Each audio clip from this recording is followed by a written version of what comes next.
Assalamualaikum warahmatullahi wabarakatuh. Waalaikumsalam warahmatullahi wabarakatuh.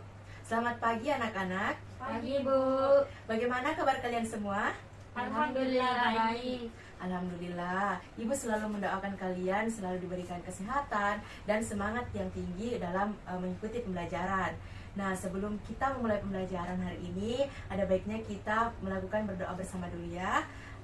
Menurut kepercayaan masing-masing, doa dimulai.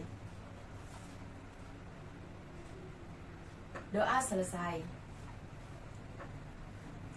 Nah, sebelum Ibu memulai pelajaran, Ibu mau mengecek kehadiran kalian semua dulu ya.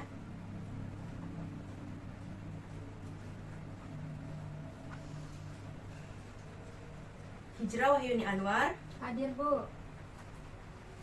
Nurul Mukmi Herman. Hadir Ibu. Alhamdulillah kalian semua hadir pada pembelajaran kali ini ya. Ibu sangat senang kalian sangat antusias dalam mengikuti pembelajaran bahasa Indonesia ini. Nah, sebelum memulai pelajaran mau bertanya, apakah kalian sudah siap menerima pelajaran dari Ibu? Siap Bu. Nah, alhamdulillah kalau seperti itu. Nah, pada pertemuan yang lalu kita telah membahas materi tentang mengidentifikasi informasi dalam permasalahan aktual yang akan kita sajikan dalam teks ceramah. Nah, kita juga telah membahas tentang menyusun hal-hal yang penting yang terdapat dalam permasalahan aktual yang akan dituangkan ke dalam teks ceramah. Nah, pada pertemuan kali ini kita masih membahas topik yang sama, yaitu teks ceramah. Namun materinya berbeda. Nah, pada pertemuan kali ini kita akan menganalisis isi, struktur, dan ciri kebahasaan dari teks ceramah. Nah, dan kita juga akan mengonstruksi sebuah ceramah dengan memperhatikan struktur dan ciri kebahasaan yang tepat. Seperti itu anak-anak. Nah, di sini apakah ada yang sudah pernah membuat teks ceramah? Belum Bu. Nah, ada yang sudah tahu apa-apa saja struktur-struktur yang terdapat pada teks ceramah? Saya Bu. Nah, coba Hijrah. Yang pertama pendahuluan, yang kedua isi, yang ketiga penutup. Nah, tepat sekali ya. Ada yang bisa menjelaskan dari ketiga struktur tersebut? Tidak Bu. Hai Bu. Ya, coba. Jadi pembukaan itu seperti salam. Ya. Kemudian kalau isi yang saya tahu Bu, pesan yang akan disampaikan. Ya. Terus penutup adalah salam penutup Bu. Nah, ya, sudah bagus ya. Sudah bagus jawaban dari Nurul Mukmi. Nah, untuk lebih jelasnya, Ibu akan menjelaskan kepada kalian ya mengenai struktur dan ciri kebahasaan dari teks ceramah. Nah, Ibu akan menuliskannya dulu di papan tulis. Setelah itu, Ibu akan menjelaskannya kepada kalian.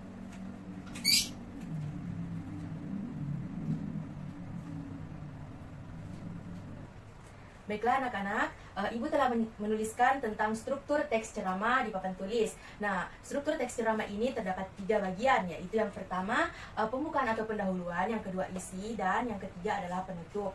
Nah, yang pertama itu pembuka atau pendahuluan. Nah, pada bagian ini berupa pengenalan isu, masalah, dan pandangan pembicara tentang topik. Nah, hal ini pembukaan ini sama saja dengan teks eksposisi, hampir sama dengan teks eksposisi, yaitu biasa disebut dengan isu. Nah, yang kedua adalah isi atau argumen pembicara. Nah, pada yang kedua adalah isi. Isi ini berisi argumen dari pembicara. Argumen pembicara ini tentang topik yang dibahas, seperti itu. Nah, di sini juga berisikan fakta-fakta yang memperkuat argumen pembicara untuk menguatkan fakta dari argumen-argumen yang dikeluarkan oleh pembicara tersebut. Nah, yang ketiga adalah penutup. Nah, penutup ini berisi tentang penegasan kembali dari apa yang telah dipahami sebelumnya, seperti itu. Nah, penutup ini juga bisa merupakan simpulan atau rangkuman dari isi dan pembukaan yang telah dibahas sebelumnya, seperti itu anak-anak. Apakah ada yang ingin bertanya? Jelas Ibu. Jelas Bu. Nah, alhamdulillah. Nah, kita beralih pada materi kaidah kebahasaan yang terdapat dalam teks ceramah ya. Ibu akan menuliskannya dulu, selanjutnya Ibu akan menjelaskannya kepada kalian semua. Baiklah anak-anak, Ibu telah menuliskan tentang kaidah kebahasaan teks ceramah, yaitu yang pertama adalah menggunakan kata ganti orang pertama tunggal dan kata ganti orang kedua jamak sebagai sapaan. Misalnya kata ganti orang pertama tunggal saya aku, seperti itu. Kita gunakan pada teks ceramah. Nah, yang kedua adalah kata ganti orang kedua jamak sebagai sapaan. Misalnya, saudara-saudara, bapak-bapak, hadirin sekalian, seperti itu anak-anak. Nah, yang kedua adalah menggunakan kata teknis atau peristilahan yang berkenaan dengan topik. Nah, istilah-istilah ini digunakan berhubungan dengan topik yang kita angkat di teks ceramah. Nah, yang ketiga yaitu menggunakan kata-kata yang menunjukkan sebab akibat.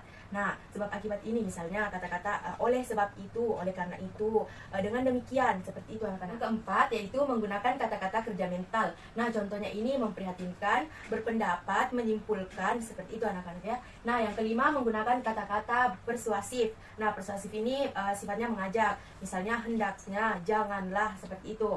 Nah, sampai di sini ada yang ingin bertanya? Saya Bu, Ya, silakan Hijrah. itu Bu yang kata teknis, bentuk kata teknis seperti apa Bu? Nah, Ibu kasih contoh ya, misalnya topik yang Ibu ambil tentang masalah berbahasa, misalnya. Nah, kata-kata teknik yang biasa digunakan seperti sarkasme,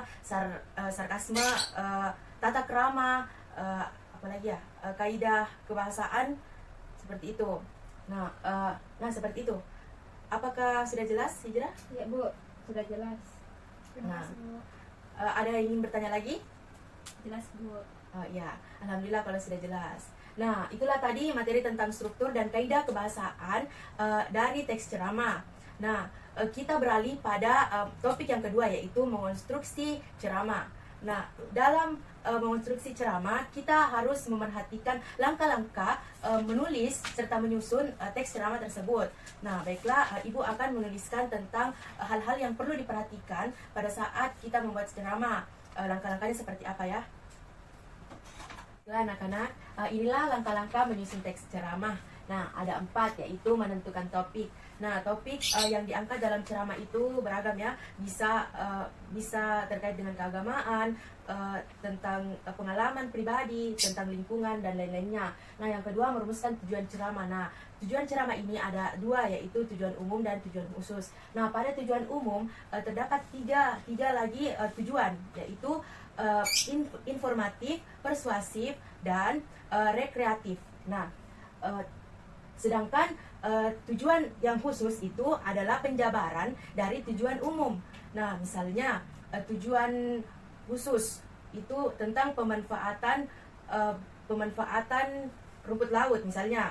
Nah, tujuan khususnya itu misalnya dalam teks ceramah itu mengandung unsur mengajak atau persuasif. Nah, tujuan khususnya pembicara harus meyakinkan para pendengar untuk mengikuti arahan dari si pembicara tersebut, seperti itu anak-anak.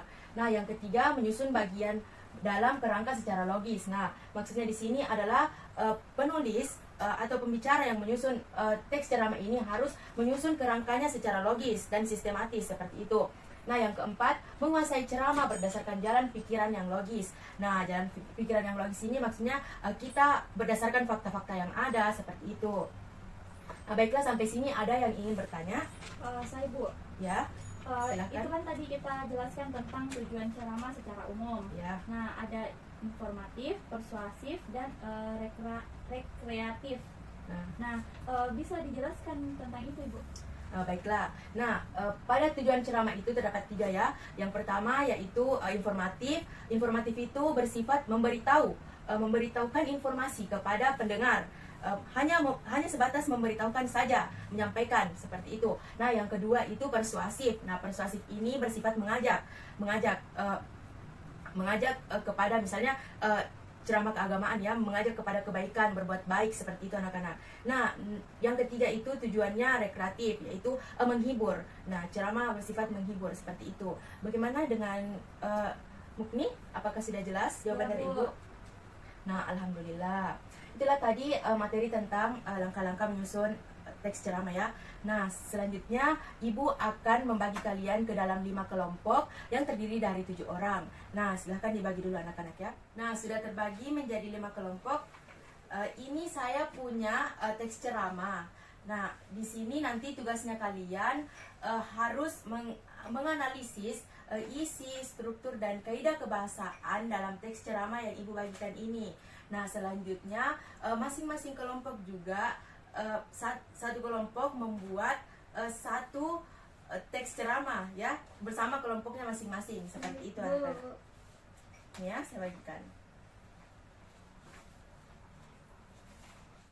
Nah, Ibu telah membagikan teksnya. Selamat mengerjakannya anak-anak.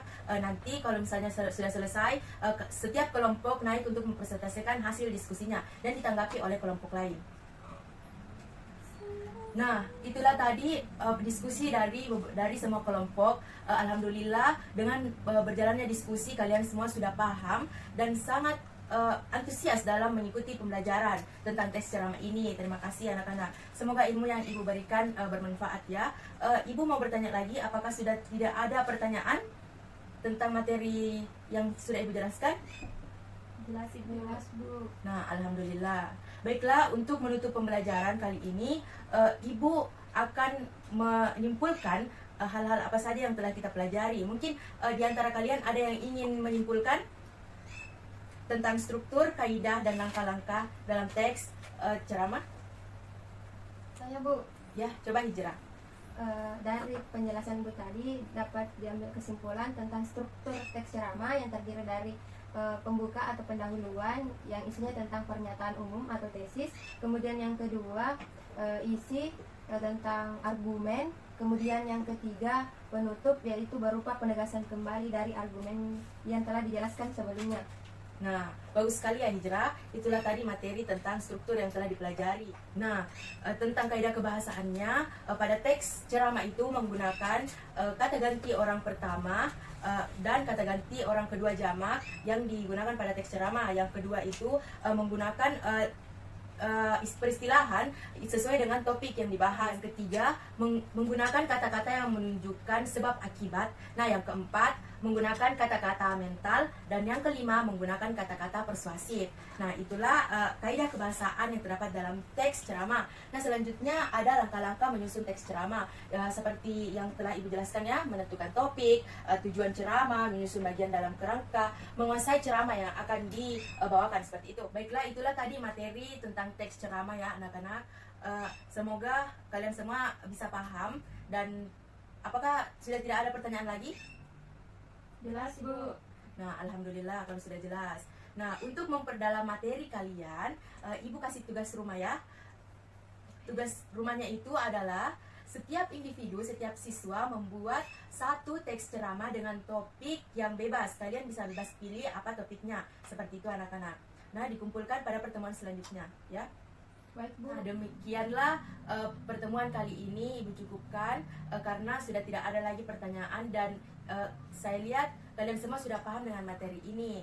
Nah, semoga materi yang Ibu sampaikan bermanfaat bagi kalian semua. Wassalamualaikum warahmatullahi wabarakatuh. Waalaikumsalam warahmatullahi wabarakatuh.